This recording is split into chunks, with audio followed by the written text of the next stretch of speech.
Para analizar lo que conlleva como proceso la intervención en crisis, primeramente definiremos la palabra crisis. ¿Qué es crisis? La Real Academia de la Lengua Española define la palabra crisis como un cambio profundo y de consecuencias importantes en un proceso o una situación. Por otro lado, en términos chinos, crisis es compuesta por dos caracteres que significan peligro y oportunidad que ocurren al mismo tiempo.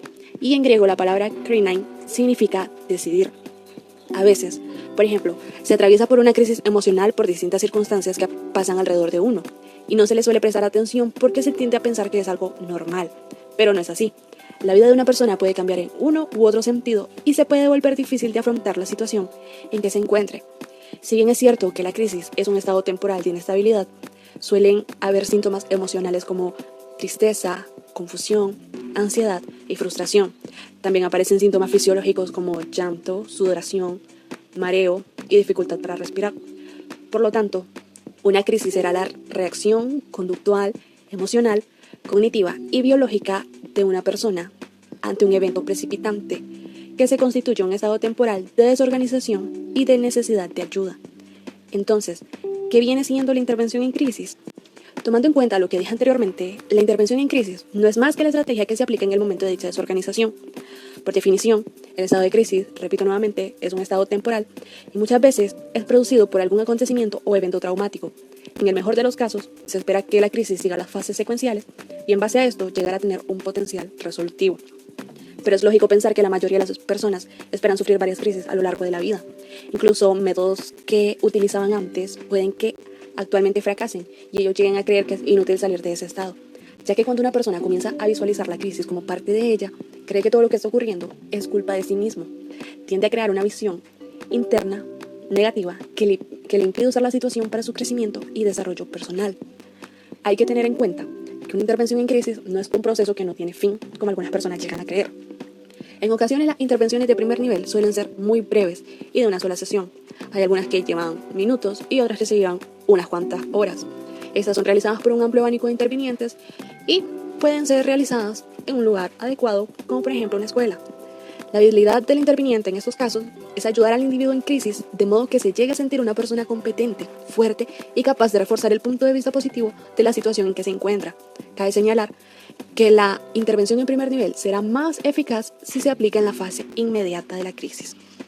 Por ejemplo, cuando una persona ha dejado de respirar o su corazón deja de latir, inmediatamente se acude a la técnica de emergencia RSP o reanimación cardiopulmonar. Los primeros auxilios psicológicos o PAP son comparados a esta técnica, ya que tienen una utilidad concreta.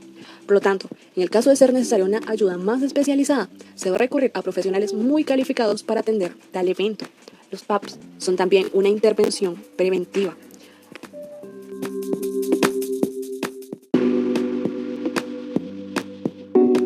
Se orientan a resaltar los aspectos positivos de la crisis como una oportunidad para el crecimiento personal y a minimizar el riesgo potencial que una persona pueda sufrir. Las fases de la crisis. El Dr. Horowitz, en 1976, propone un modelo. Para él, la primera reacción ante un acontecimiento amenazante será la protesta, o tener una reacción emocional y física como llorar, entrar en pánico, gritar o desmayarse. La protesta va a conducir hacia la negación o a la intrusividad. En la negación, el sujeto no piensa sobre lo sucedido y continúa su actividad diaria como si no hubiera ocurrido antes. Pero en la intrusividad pasa lo contrario. Aquí ocurre una inundación involuntaria de ideas o sentimientos acerca del acontecimiento. Este se presenta en forma de pesadillas, imágenes recurrentes y preocupación constante sobre lo ocurrido. Pero para Horowitz, realmente solo van a existir 3 salidas posibles ante una situación crítica. 1. Que la persona vuelva a su estado normal de funcionamiento. 2. Que la persona mejore sus habilidades funcionales a través de lo aprendido en la situación. Y 3. En el peor de los casos, que la persona pierda habilidades funcionales y se deteriore.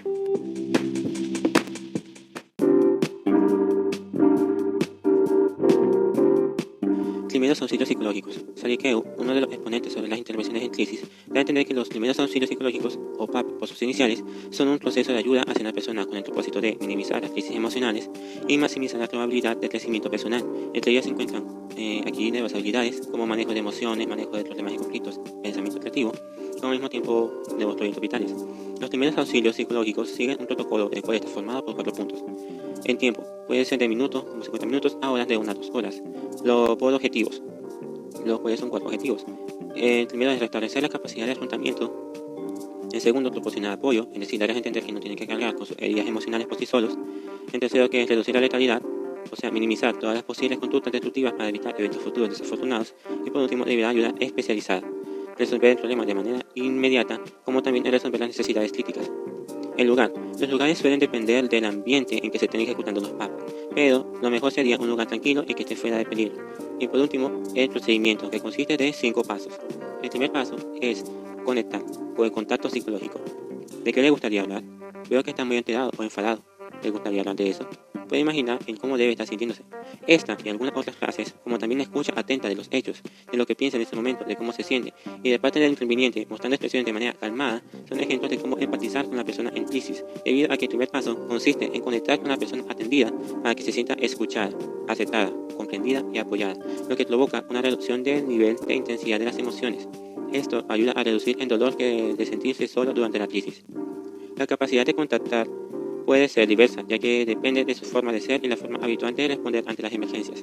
Si se nota o se hace entrevista que el vello se eriza, que se está sintiendo con miedo o que los ojos se están nublando, lo mejor es dirigir la mirada lejos de la persona que se está atendiendo durante unos momentos. Si hace falta aire, realizar actividades de respiración profunda. No se deben invadir los sentimientos de la persona que se está atendiendo. Es mejor dejar que se exprese por sí mismo y no hacer interpretaciones o suposiciones. El segundo paso es evaluar las dimensiones del problema. Después del contacto, al momento de hacer las preguntas, tienen que estar centradas en 3 áreas: el pasado, el presente y el futuro. El pasado inmediato, de qué modo los acontecimientos han ido provocando la crisis. Esto también puede ayudar a identificar un acontecimiento desencadenante específico. El presente sería por preguntas como quién, qué, cuándo, dónde y cómo. Es mejor dejar preguntas abiertas para que el propio paciente narre lo que ha ocurrido con sus propias palabras. Y el futuro. ¿Cuáles son las dificultades futuras que va a tener que asumir con un grado altísimo de probabilidad? ¿Cuáles considera el paciente como dificultades futuras que llegarían a repercutir? Durante la realización de las preguntas, es preciso obtener o recopilar la información necesaria sobre el funcionamiento previo a la situación desencadenante, a nivel conductual, afectivo, somático, interpersonal y cognitivo. ¿Y cuáles son sus fortalezas y sus debilidades?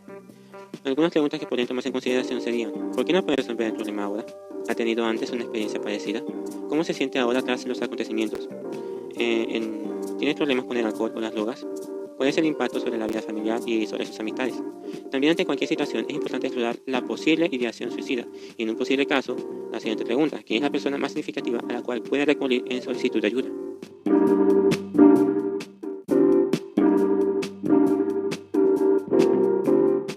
Tercer paso: explorar todas las soluciones posibles. Al tener la información necesaria, se establecen alternativas técnicas para la resolución de problemas. El interviniente realizará una aproximación, preguntando a la persona en crisis por lo que ya conoce, qué posibilidades ha hecho e indicarle que existen alternativas que podría tomar en cuenta. Darle la oportunidad de considerar otras alternativas para la solución de problemas. Tomar en consideración las opciones prematuramente rechazadas. Examinar los obstáculos para su realización. Es necesario asumir la responsabilidad y considerar los problemas previos antes de entrar en acción. Al no llegar a ninguna solución entre el interviniente y la persona en crisis, se toma la decisión de volver sobre los parámetros para poder llegar más a fondo y encontrar una solución y un acuerdo entre los dos. Resulta útil dividir el problema en partes, buscar alternativas para cada uno de los componentes y tratarlos de manera separada. Para las soluciones se pueden incluir a más personas, pudiendo ser familiares o amigos cercanos para ayudar durante el proceso. Cuarto paso: ponerse en marcha. Una vez llegados a un acuerdo sobre qué técnicas llevar a cabo, se ponen en marcha para solucionar las necesidades inmediatas. Dependiendo de los factores fundamentales, como son la letalidad y la capacidad, el interviniente puede tomar una posición, ya sea facilitadora o directiva. En la posición facilitadora, el interviniente y la persona en crisis dialogan sobre la situación, pero la persona quien asume la responsabilidad mayor ante cualquier acción es la persona en crisis. Cualquier asunto respecto a la acción es un asunto que compromete solo al interviniente y a la persona en crisis. El acercamiento del interviniente puede ir desde la escucha activa hasta el consejo. La posición directiva es un poco diferente. La conversación se realiza entre el interviniente y la persona en crisis, pero la acción incluye tanto al interviniente como a la persona en crisis. Y durante la acción se pueden involucrar a otros, ya sean miembros familiares o amigos cercanos. La acción directiva varía desde la movilización activa de los recursos hasta el control de acciones. Parte del papel del interviniente es el de ayudar y dirigir. No es recomendable usar la violencia y no se considera como un remedio dar palmaditas para parar una conducta. Las indicaciones o asomos pueden ser provocativas. Por ejemplo, hacer una inspiración cuando la persona observa que está a punto de estallar, como mantener la respiración, echar los hombros hacia atrás y estirar el cuello. Se requiere un acto de relajación si se está atendiendo a la violencia potencial, asumir que se está controlando y que es capaz de tratar con el problema. En caso de ira, la ayuda más importante que se puede ofrecer es aceptación. Cuando la persona manifiesta verbalmente o tiene signos de intranquilidad que hacen entrever una explosión inminente, intentar razonar con ella puede ser como añadirle leña al fuego. La razón solo tiene cabida o fuerza después de que haya habido descarga emocional. Se puede comenzar a desactivar haciéndole ver lo bien que está conteniendo la ira y manteniendo su capacidad de control incluso en situación de crisis. Se puede utilizar la sugestión diciendo que tiene el control de la situación que es capaz de controlar. Por último, el quinto paso, el seguimiento. Implica el análisis de la información y el establecer un procedimiento para evaluar el resultado. El objetivo de este paso es que, al aplicarse las técnicas, determinar si se han alcanzado o no los objetivos de los primeros auxilios psicológicos, proporcionar apoyo, reducir la letalidad y acercar a los recursos disponibles. Si las necesidades inmediatas se han logrado por alguna de las soluciones acordadas previamente en el caso 3, entonces se continúa la línea de pasos hasta que el proceso se complete. Si los problemas no se han resuelto, entonces el interviniente debe volver a explorar las dimensiones del problema y reevaluar la situación. Existe también la necesidad de ser claro con respecto a cuál es el problema. El interviniente debe congratular a la persona con las habilidades de afrontamiento recuperadas y después se centra en la necesidad de dirigir los temas que causaban el problema desde un estado más relajado. Se debe hacer la evaluación de la crisis en términos de su nivel de intensidad. Esto incluye tomar la decisión de si remitir o no para ayuda profesional especializada. Y finalmente, se debe reconocer que los acontecimientos traumáticos con relativa frecuencia acaban en síntomas persistentes y o recurrentes. La depresión, la tristeza, la fatiga, el llanto por flashback, el miedo y el aislamiento son todos ellos elementos que pueden ser completamente desconcertantes y deteriorar el funcionamiento de la persona, a la vez que todas esas posibilidades deben ser anticipadas y discutidas, como también la disponibilidad de los medios para controlarlas.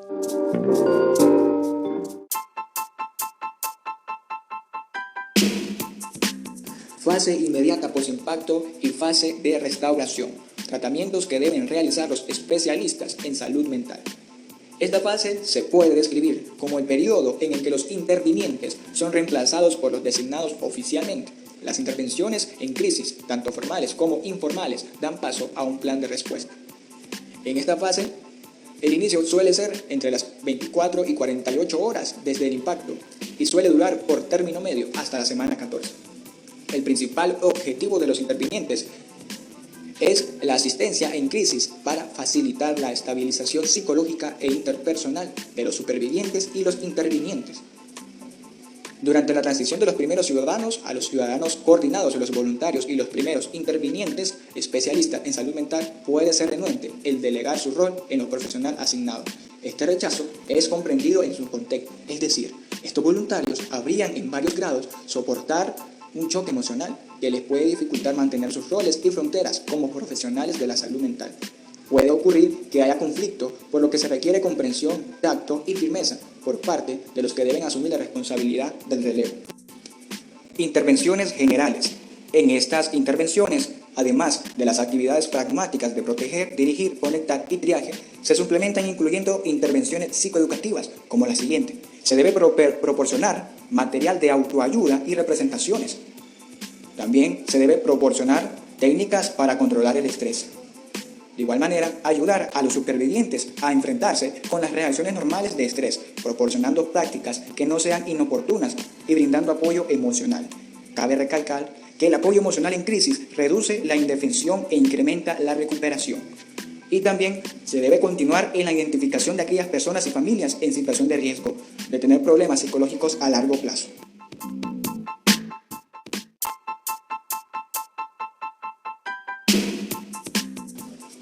Roles clínicos en la fase inmediata postimpacto. Los roles de los servicios de la salud mental, los supervivientes deben brindar servicios más especializados, tanto como evaluación, revisión, psicoeducación, notificación de muertes y actividades grupales. Los intervinientes, sus servicios deben ser evaluación, consulta, remitir cuando sea preciso y remitir cuando sea necesario. La comunidad, los servicios que deben brindar son artículos psicoeducativos, entrevistas, informes, folletos sobre reacciones y técnicas de control de estrés. Las organizaciones igualmente deben brindar el servicio de ayuda telefónica y directa, diseño e implementación de programas específicos, programas y asistencia y apoyo a los empleados. Ellos lo deben implementar en lugares de intervención. Los supervivientes, el lugar de ellos específicamente deben ser refugios, comedores, polideportivos, hospitales, escuelas, sanatorios, etc., allá donde estén los supervivientes. Los intervinientes deben ser lugares de trabajo, lugares de descanso. La comunidad puede implementar estos lugares de intervención a través de periódicos, radio, internet, centros culturales. Las organizaciones deben implementarlo en oficinas y centros de trabajo. En las primeras intervenciones en el periodo posinmediato a un trauma agudo consiste en cuidados médicos de estabilización y apoyo y evaluación psicológica después de una catástrofe. Emergencias a gran escala. La evaluación psicológica inicial incluye un diagnóstico diferencial de los efectos físicos y psicológicos del acontecimiento traumático y la identificación de aquellas personas o grupos que están en mayor riesgo de desarrollar traumas psiquiátricos, incluidos el trastorno por estrés agudo y el trastorno por estrés traumático.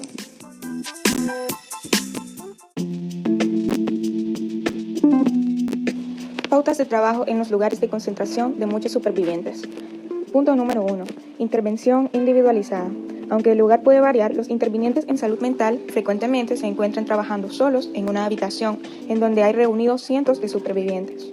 En un breve periodo de tiempo, los clínicos deben de establecer contacto emocional, deben de controlar el ambiente, fijar prioridades, evaluar el ambiente, supervivientes e intervinientes, deben de dirigir las intervenciones y finalizarlas.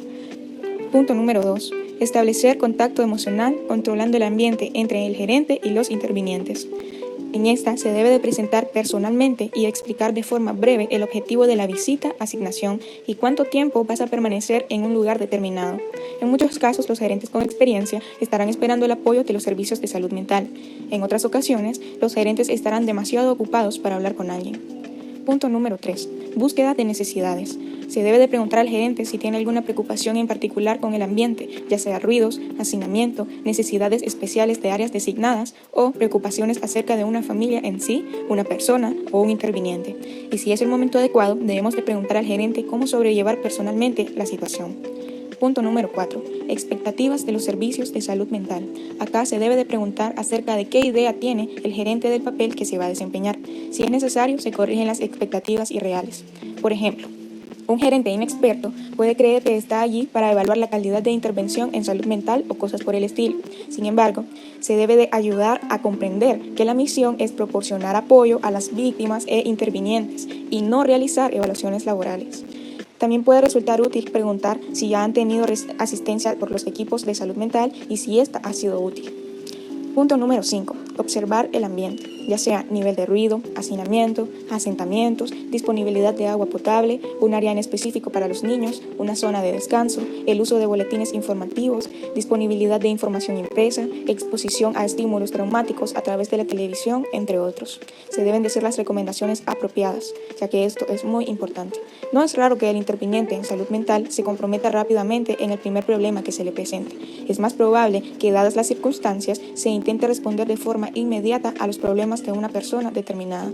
Sin embargo, en primer lugar, hay que adoptar una postura de observador externo, es decir, fijar prioridades según la importancia de las variables ambientales y valorar dónde y de qué manera se van a aplicar los servicios de salud mental solicitados. Punto número 6. Organizar y contactar con los supervivientes. La forma más natural de contactar con los supervivientes en un ambiente amplio suele suceder cuando un interviniente en salud mental se implica de alguna forma práctica de ayuda. Por ejemplo, repartir bocadillos, latas de bebidas o servilletas. Y si es posible, se debe de organizar una reunión con los demás intervinientes con el fin de informarles de la disponibilidad que hay para atender a aquellas personas que necesiten de estos servicios. También, mientras se reparten los bocadillos y bebidas, se puede preguntar directamente a los supervivientes si se necesita ayuda psicológica.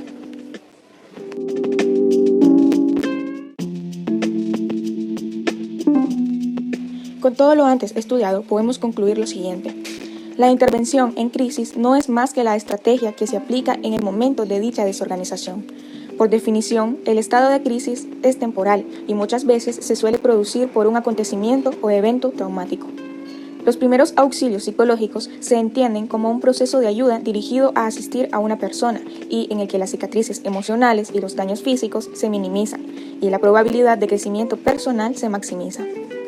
La fase inmediata post-impacto se puede describir como el periodo en el que los intervinientes iniciales son reemplazados por los designados oficialmente y las intervenciones en crisis tanto formales como informales dan paso a un plan de respuesta al desastre. Las primeras intervenciones en el periodo post-inmediato a trauma agudo consisten en cuidados médicos de estabilización y apoyo y evaluación psicológica. Después de catástrofes o emergencias a gran escala, la evaluación psicológica inicial incluye el diagnóstico diferencial de los efectos físicos y psicológicos del acontecimiento traumático.